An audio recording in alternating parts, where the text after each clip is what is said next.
नमस्कार, स्वागत है आपका खबर मध्य प्रदेश छत्तीसगढ़ में और मैं हूं आपके साथ दुर्गेश पांडे। बुलेटिन की शुरुआत करेंगे इस वक्त की बड़ी खबर से। इस वक्त की बड़ी खबर रायपुर से आ रही है। सीएम भूपेश बघेल ने किया लोकार्पण, नवनिर्मित ट्रांजिट हॉस्टल का किया लोकार्पण। लोक निर्माण विभाग ने कराया ट्रांजिट हॉस्टल का निर्माण। सेक्टर 30 में 87,000 वर्ग फीट में बना है हॉस्टल। अधिकारियों ने के निवास को बना लिया हॉस्टल। 9 करोड़ 50 लाख की लागत से किया गया निर्माण। रायपुर से इस वक्त की बड़ी और अहम खबर हम आप तक पहुंचा रहे हैं। सेक्टर 30 में 87,000 अधिकारियों के निवास को बना लिया गया हॉस्टल। सीएम भूपेश बघेल ने किया लोकार्पण। रायपुर से इस वक्त की बड़ी और अहम खबर, नवनिर्मित ट्रांजिट हॉस्टल का किया लोकार्पण। लोक निर्माण विभाग ने कराया ट्रांजिट हॉस्टल का निर्माण। सेक्टर 30 में 87,000 वर्ग फीट में बना है हॉस्टल। अधिकारियों के निवास को बना लिया गया हॉस्टल। सीएम भूपेश बघेल ने किया लोकार्पण। रायपुर से इस वक्त की बड़ी और अहम खबर हम आप तक पहुंचा रहे हैं। सेक्टर 30 में 87,000 वर्ग फीट में बना है हॉस्टल। अधिकारियों के निवास को बना लिया गया हॉस्टल।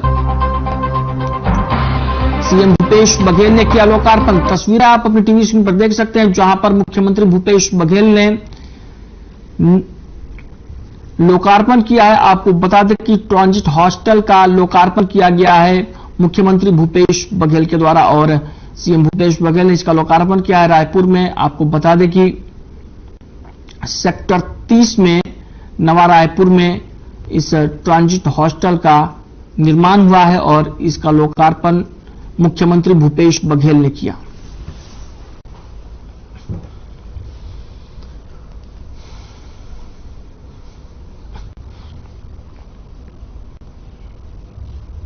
मुख्यमंत्री भूपेश बघेल नवनिर्मित सर्किट हाउस पहुंचे, जहां मुख्यमंत्री ने पूजा अर्चना करते हुए सर्किट हाउस का लोकार्पण किया।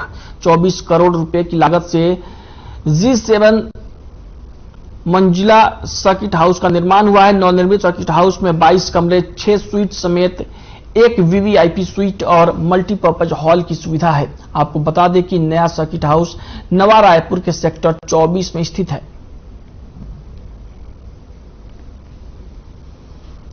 मुख्यमंत्री भूपेश बघेल ने सर्किट हाउस का लोकार्पण किया। आपको बता दें कि सीएम ने वहां पर पहले पूजा अर्चना की और उसके बाद सर्किट हाउस का लोकार्पण किया।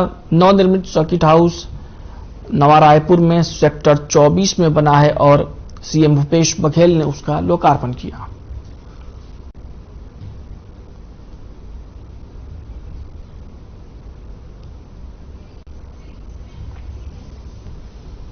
बात करेंगे इस वक्त की बड़ी खबर की। इस वक्त की बड़ी खबर रायपुर से आ रही है। राज्यपाल सुश्री अनुसुईया उइके को दी गई विदाई। माना स्थित स्टेट हैंगर पर दी गई भावभीनी विदाई। मुख्यमंत्री भूपेश बघेल ने बुके भेंट कर दी विदाई। विधानसभा अध्यक्ष समेत कई मंत्रियों विधायकों ने दी विदाई। रायपुर से इस वक्त की बड़ी और अहम खबर हम आप तक पहुंचा रहे हैं। राज्यपाल सुश्री अनुसुईया उइके को दी गई विदाई। माना स्थित स्टेट हैंगर पर दी गई भावभीनी विदाई। मुख्यमंत्री भूपेश बघेल ने बुके भेज कर दी विदाई। विधानसभा अध्यक्ष ने दी विदाई। कई मंत्रियों विधायकों ने भी दी विदाई।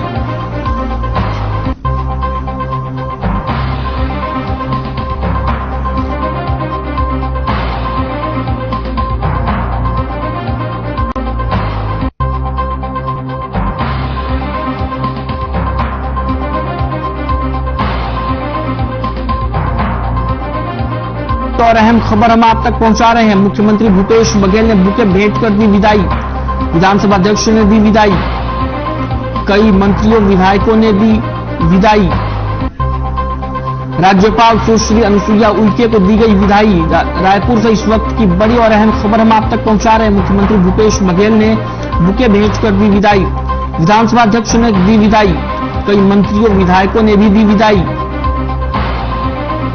राज्यपाल सुश्री अनुसुईया उइके को दी गई विदाई। माना स्थित स्टेट हैंगर पर दी गई भावभीनी विदाई।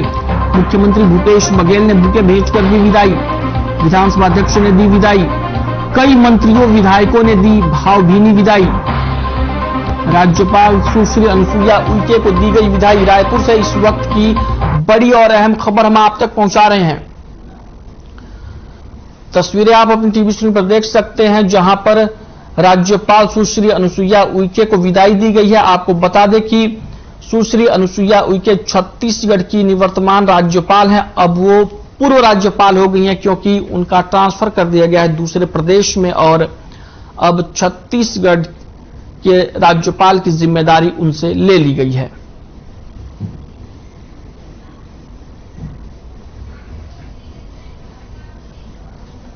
खबर बीजापुर से है, जहां प्रथम नियुक्ति से पेंशन के लिए मुख्यमंत्री, शिक्षा मंत्री समेत विभागीय सचिवों के नाम डिप्टी कलेक्टर को धरना प्रदर्शन करते हुए ज्ञापन सौंपा गया। आपको बता दें कि जिलाध्यक्ष प्रहलाद जैन, जिला सचिव कैलाश राम टेके, ब्लॉक अध्यक्ष उसूर पूर्णचंद बेहरा ने धरना प्रदर्शन को संबोधित किया और साथ ही मांगे पूरी नहीं होने पर उग्र आंदोलन करने की चेतावनी दी।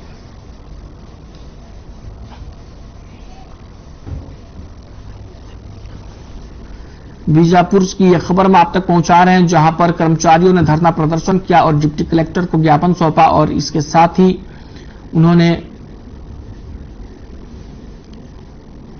प्रथम नियुक्ति तिथि से पेंशन लागू करने की मांग की है।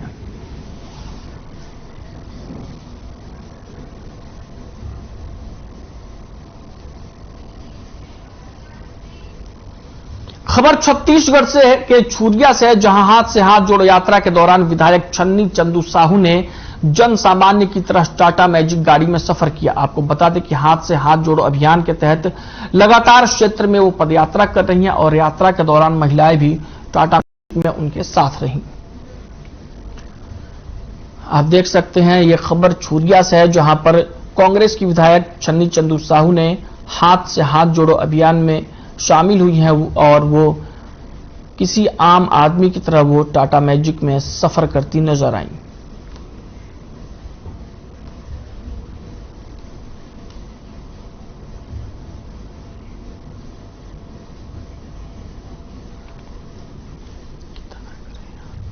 हाथ से हाथ जोड़ो अभियान, कांग्रेस पार्टी का यह अभियान जारी है। आपको बता दें कि राहुल गांधी की कांग्रेस जोड़ो यात्रा के बाद से अब कांग्रेस पार्टी हाथ से हाथ जोड़ो अभियान चला रही है और जिसके तहत तमाम जो कांग्रेस पार्टी के नेता हैं वो लोगों से मिल रहे हैं और उनके साथ जुड़ने की कोशिश कर रहे हैं। इसी सिलसिले में विधायक छन्नी चंदू साहू भी लगातार भ्रमण कर रही हैं और इसी सिलसिले में वो एक आम आदमी की तरह सफर करती हुई नजर आई।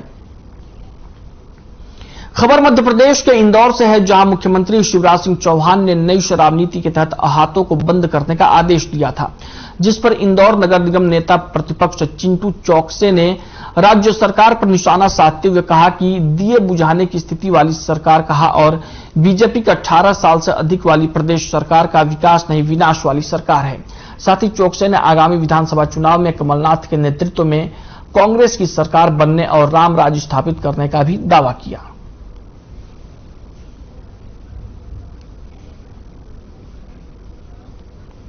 इंदौर की यह खबर है, जहां पर कांग्रेस नेता चिंटू चौकसे जो नगर निगम में नेता प्रतिपक्ष हैं, उन्होंने प्रदेश की सरकार पर निशाना साधा नई शराब पॉलिसी को लेकर और कहा कि यह सरकार विनाश वाली सरकार है, यह सरकार विकास वाली नहीं है। और इसके साथ ही उन्होंने कहा कि बीजेपी की 18 साल से ज्यादा के शासनकाल में सिर्फ विनाश हुआ है और अगले चुनाव में, विधानसभा के चुनाव में उन्होंने कमलनाथ के नेतृत्व में कांग्रेस की सरकार बनने का दावा किया। जब वो दिया जैसे बुझने वाला रहता है ना तो फड़फड़ाने लगता है, तब ये दिए बुझने जैसी स्थिति की सरकार है। समझ नहीं आ रहा है शिवराज सिंह जी को कि करे क्या सरकार को बचाने। अगर आपने 15-17 साल काम करे होते तो इस प्रकार के उल्टे पुल्टे निर्णय लेने की जरूरत ही नहीं पड़ती। 10 साल बाद आपको समझ में आया कि आते के कारण कानून व्यवस्था खराब हो रही है।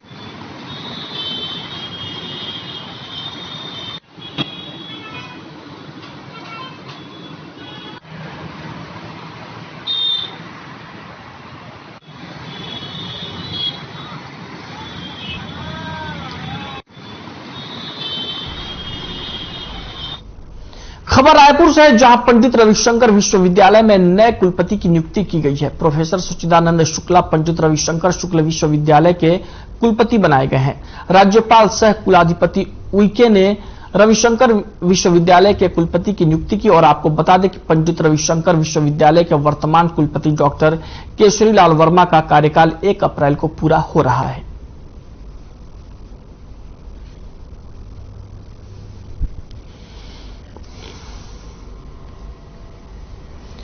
पंडित रविशंकर विश्वविद्यालय में नए कुलपति की नियुक्ति की गई है। आपको बता दें कि राज्यपाल अनुसुईया उइके ने नए कुलपति की नियुक्ति की और प्रोफेसर सच्चिदानंद शुक्ला को विश्वविद्यालय का नया कुलपति नियुक्त किया गया है।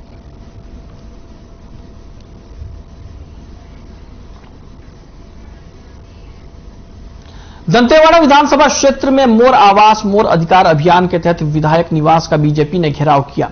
इस विशाल जनसभा को पूर्व विधायक बस्तर और पूर्व बीजेपी जिला संगठन प्रभारी डॉक्टर सुभाऊ कश्यप ने संबोधित किया। जनसभा के पश्चात बड़ी संख्या में बीजेपी रैली के शक्ल में विधायक निवास पहुंची और विधायक निवास का घेराव किया। बीजेपी जिलाध्यक्ष चैतराम अटामी ने प्रधानमंत्री आवास को लेकर मुख्यमंत्री भूपेश बघेल पर निशाना साधते हुए कहा कि पीएम मोदी हर गरीब को उसका पक्का मकान देना चाहते हैं, लेकिन छत्तीसगढ़ में भूपेश बघेल सरकार गरीबों और पीएम के बीच में दीवार बनकर खड़ी हो गई है।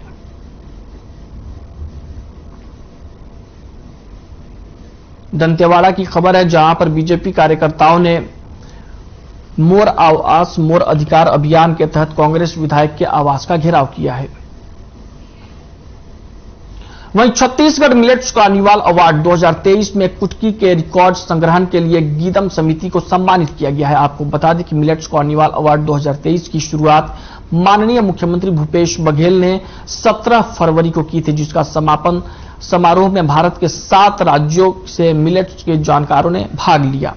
कार्यक्रम में 10,000 से ज्यादा लोगों ने मिलेट्स के गुण और लाभ को समझा और कार्यक्रम के दौरान विभिन्न राज्यों के 49 स्टॉल लगाए गए थे।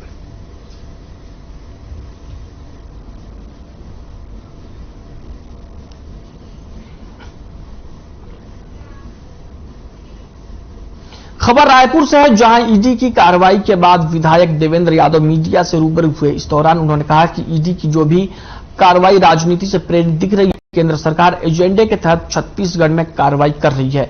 उन्होंने कहा कि हम ईडी से डरने वाले लोग नहीं हैं, बिना कॉन्टेक्ट के ईडी कार्रवाई कर रही है और जनता ये सब देख रही है। उसमें आपको समझ में आ जाएगा। ये सुबह 7:30 बजे मेरे घर आए, मेरी मां मेरे दरवाजे को खटखटाई, पत्नी ने मुझे उठाया। मां बड़ी डरी हुई थी। मां ने कहा कि कुछ लोग घर के अंदर घुस गए हैं बंदूक लेके, पुलिस के लोग, और वो बोल रहे हैं तुमसे बात करनी है। तो मैं आ रहा हूं। पहली घटना। दूसरा, उन्होंने जैसे ही मैं बाहर गया बोले हमको एक विटनेस चाहिए। मैं पड़ोसी अंकल आंटी को लेने गया, क्यों बोला हमें तो कार्रवाई पे कॉपरेट करना है। तो पड़ोसी अंकल आंटी थे 70 साल के, वो लोगों को 10 मिनट बोलकर बुलाया। 1:30 बजे उनको मेरे घर से छोड़ा है, 1:30 पौने 2 बजे। उनकी तबीयत खराब हो रही थी, वो बुजुर्ग थे, उनको इंसुलिन का इंजेक्शन लगता है, उनके खान पान अलग है, लेकिन एक भी मिनट के लिए जाने नहीं दिया। दवाइयों के लिए बड़ी देर तक मैंने कही बात कि इनकी दवाइयां लेने जाने दीजिए, तो सीआरपीएफ की टीम के साथ उनको भेजा। तो इस तरीके का वातावरण रहता है। दूसरी घटना बताता हूं। सुबह 9 बजे से मेरे घर के सामने स्थानीय लोग, चूंकि मैं शहर के बीच में रहता हूं, तो उस वार्ड के मोहल्ले के लोग और आम जनता एकत्रित होने लगी। मैं सुबह 9 बजे से यह बात बोल रहा था कि मेरे को एक बार चले जाने दो बाहर, या बात करवा दो किसी से। मैं इनको बोल देता हूं कि ये भीड़ इकट्ठी करने का कोई जरूरत नहीं है, मैं आराम से हूं, और मैं तो आप तो सारी कार्रवाई कर रही है, आप चेक कर रहे हो, मुझे कोई दिक्कत नहीं है उसमें। ये लोगों को परेशानी नहीं होनी चाहिए। कितनी देर तक खड़े रहेंगे? हो गए बात करते करते शाम के 7:30 बज गए, लेकिन इन्होंने मुझे एक झलक भी बाहर देखने का मौका नहीं दिया, और मैंने पूरी जिम्मेदारी से कोऑपरेट किया। खबर बीजापुर से है, जहां मुख्यमंत्री कन्या विवाह योजना का आयोजन भैरमगढ़ ब्लॉक के जांगला में किया गया, जहां 111 जोड़े नव दंपति ने आदिवासी रीति रिवाज और परंपरा अनुसार शादी की और वर वधू के परिवार, रिश्तेदार और विशाल जनसमूह विवाह का साक्षी बने। इस अवसर पर क्षेत्रीय विधायक ने बतौर मुख्य अतिथि शिरकत की और साथ ही बस्तर विकास प्राधिकरण के उपाध्यक्ष विक्रम शाह मंडावी, जिला कलेक्टर राजेंद्र कुमार कटारा समेत कई गणमान्य लोग उपस्थित रहे और नव दंपति को सुखद वैवाहिक जीवन का आशीर्वाद दिया।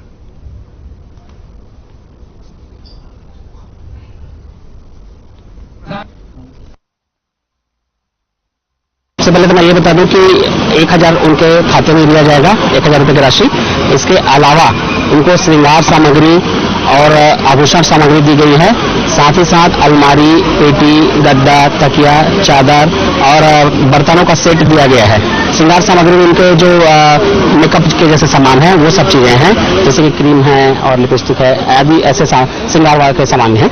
111 नव दंपति जोड़ों का आज यहाँ पर सामूहिक विवाह किया गया और विवाह के माध्यम से शासन की जो योजना है उसके माध्यम से उन सभी 111 नव दंपतियों को शासन की योजनाओं का लाभ यहाँ पर प्राप्त हुआ और हम सब ने उन्हें यहाँ पर पहुंचकर नवजीवन के लिए बधाई और शुभकामनाएं दी। आने वाला समय उज्जवल भविष्य की शुभकामनाएं की है और साथ ही आज लगभग 20 पंचायत के यहाँ पर राजीव युवा मितान ग्रामीण खेलकूद के माध्यम से आज ग्रामीण खेलकूद का भी आयोजन हुआ, जिसका सभी इस क्षेत्र के युवाओं ने बढ़ चढ़कर हिस्सा लिया। ये लगातार जिस तरीके से सरकार के मुखिया भूपेश बघेल जी का सोच था कि गांव के युवा जो राजीव युवा मितान के माध्यम से ग्रामीण खेलकूद को बढ़ावा मिले, हमारी जो पारंपरिक खेलकूद को बढ़ावा मिले, उसी तर्ज पर यह खेल का आयोजन हो रहा है और यहाँ पर बढ़ चढ़कर हिस्सा ले रहे हैं ग्रामीण युवा।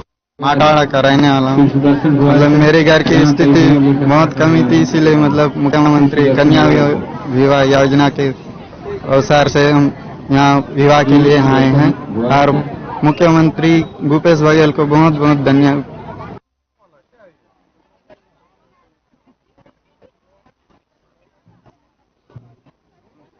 करते हुए और पर यातायात प्रभावित करने वाले व्यापारियों को हटा रही है, लेकिन इसके बावजूद भी व्यापारी हमेशा से फुटपाथ पर ही दुकान लगाते नजर आते हैं।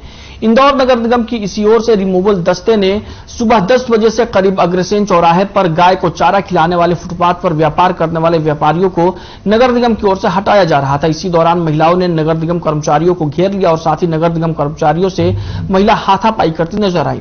मामले को बढ़ता देख पुलिस को सूचना दी गई। पुलिस बल पहुंचा तो व्यापारियों को शांत कराया गया।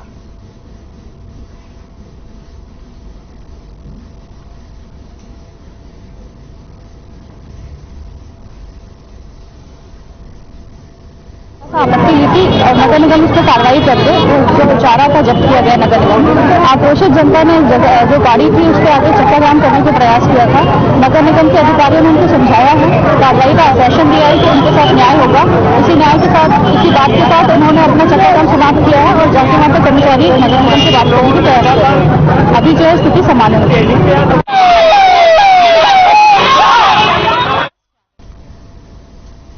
खबर बुरहानपुर से है, जहां लोगों ने माता ताप्ती जीवनदायिनी नदी की परिक्रमा करने का निर्णय लिया है। आपको बता दें कि इस परिक्रमा में 45 लोग शामिल हुए हैं, जिनमें से 39 लोग ये पूरा परिक्रमा करेंगे और ये परिक्रमा जनवरी से ताप्ती के उद्गम स्थल मुल्ताई से प्रारंभ होकर 5 मार्च तक चलेगी।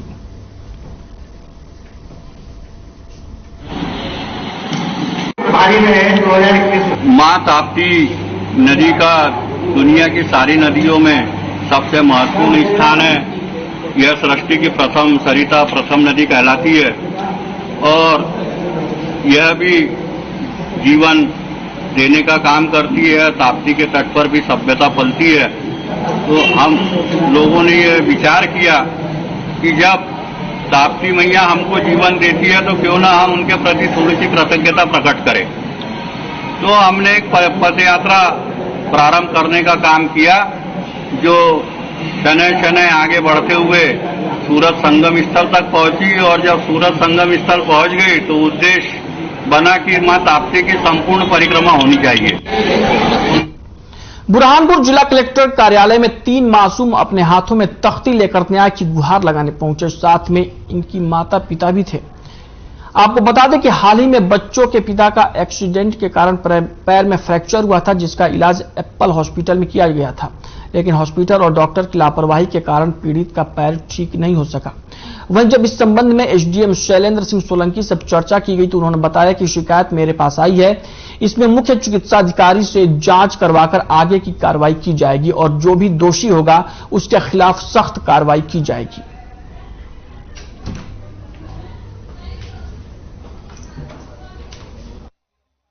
12 महीने होने से मैं परेशान हूँ। एप्पल हॉस्पिटल पे मैंने ऑपरेशन किया था, डॉक्टर चंदन बोले उससे 2 बार ऑपरेशन किया, 2 बार ऑपरेशन करने के बाद में फिर भी मेरा पैर का इलाज नहीं हुआ। आयुष्मान के 4-5 लाख रुपए खा गया, मुझसे भी 4-5 लाख रुपए खा गया। और तीसरा ऑपरेशन मैंने जलगांव में किया, मकान गिरवी डॉक्टर वहाँ 4-5 लाख रुपए लगाए, फिर भी मेरे को यहाँ आने कलेक्टर ऑफिस आने के बाद भी मुझे कोई समाधान नहीं मिली। बस मुझे इंसाफ चाहिए भैया, बहुत परेशान हो गया हूँ मैं 10-11 महीने। कितने बार आ गए आप कलेक्टर कार्यालय? ये 3 बार आ रहे हूँ भैया कलेक्टर ऑफिस। आवेदक मेरे पास आए थे, उनके द्वारा ये शिकायत की गई कि उनका एक्सीडेंट हुआ था। एक्सीडेंट के पश्चात उनको भर्ती कराया गया एप्पल हॉस्पिटल। वहाँ पर करीब 2 या 3 बार ऑपरेशन हुए। ऑपरेशन प्रॉपरली हो नहीं पाया, फेल हो गए संभवतः। और फिर उसके बाद उन्होंने इलाज करवाया जलगांव, जहाँ पर उनका काफी पैसा खर्च हो गया। तो तत्संबंध में इन्होंने एप्पल अस्पताल के डॉक्टर के विरुद्ध कार्रवाई की मांग की गई है। मैंने डॉक्टर CMHO जो सिसोदिया साहब ने उनको कॉल करके बताया है, वो कंप्लीट दस्तावेज जो इनकी जो फाइल है उनको बुलवा करके एप्पल हॉस्पिटल की जो फाइल है उनको भी बुलाएंगे। एक बार ये चेक करेंगे कि इस आवेदक की क्या प्रॉब्लम थी और अस्पताल ने जो जांच करी है वो जांच का डायरेक्शन क्या था और कहाँ पे गड़बड़ी गई है, तब वो सरकार की। मध्य प्रदेश पेंशनर्स एसोसिएशन ने गांधी हॉल प्रांगण से गांधी प्रतिमा तक रैली निकालकर सरकार के प्रति विरोध दर्ज कराया। विरोध प्रदर्शन के दौरान पेंशनर्स एसोसिएशन के लोगों ने बताया कि मध्य प्रदेश सरकार लगातार पेंशनरों को उनके महंगाई भत्ते में कम राशि देकर लगातार प्रताड़ित कर रही है। जनवरी 2019 में सरकार ने जो वादा किया था वो अब तक पूरा नहीं किया गया है। केंद्र के पेंशनर को जो महंगाई भत्ता आज मिल रहा है वो जनवरी 2023 से 42% केंद्र कर्मचारियों को महंगाई भत्ता दिया जाएगा, जिससे कि मध्य प्रदेश में पेंशनरों को ये भत्ता 9% कम हो जाएगा। प्रदेश सरकार को चेतावनी देते हुए पेंशनरों का यह कहना है कि 2 मार्च को वो पूरे प्रदेश में एक साथ बड़ा आंदोलन करेंगे। मध्य प्रदेश पेंशनर एसोसिएशन की ओर से और 5.5 लाख लोगों जो इस प्रदेश में पेंशनर हैं उनके 5% डीआर के मांगों को लेकर आज हमारे सबसे बुजुर्ग 81 साल के पेंशनर संघ के अध्यक्ष के नेतृत्व में हम रैली निकाल रहे हैं। हम चाहते हैं जैसे शासकीय कर्मचारियों को सरकार 38% डीआर दे रही है, ऐसा पेंशनरों को भी दिया जाए कि पेंशनर सिर्फ पेंशन से ही जीवित है, उनका रोजगार का यापन सिर्फ पेंशन है। इसलिए हम यहाँ ज्ञापन। क्या स्वरूप रहेगा आज आपके प्रदर्शन का? आप यहाँ से गांधी जी की प्रतिमा तक जाएंगे, उसके पश्चात 2 मार्च को यहाँ प्रदर्शन करेंगे और उसके पश्चात मुरैना में हमारा एक प्रदेश का अधिवेशन होगा। उसके बाद चुनाव के बहिष्कार के बारे में या सरकार के विरोध के बारे में हम निर्णय लेंगे। खबर इंदौर से है, जहां सिमरोल स्थित बीएम कॉलेज की कुलपति के साथ हुई निंदनीय घटना के विरोध में पूरा इंदौर अपने अपने तरीके से विरोध प्रदर्शन कर रहा है। वहीं छात्र संगठनों के साथ साथ अब सामाजिक कार्यकर्ता भी अध्यापकों और प्रोफेसर्स के साथ मिलकर घायल प्रिंसिपल को जल्द स्वस्थ होने की कामना कर रहे हैं और साथ ही विद्यालय और महाविद्यालयों में पढ़ाने वाले प्रोफेसर की सुरक्षा की मांग कर रहे हैं। बीजीवीओ और प्रोफेसर्स का ज्ञापन लेने के बाद डीएवीवी के कुलपति प्रोफेसर रेणु जैन ने घटना की घोर निंदा की।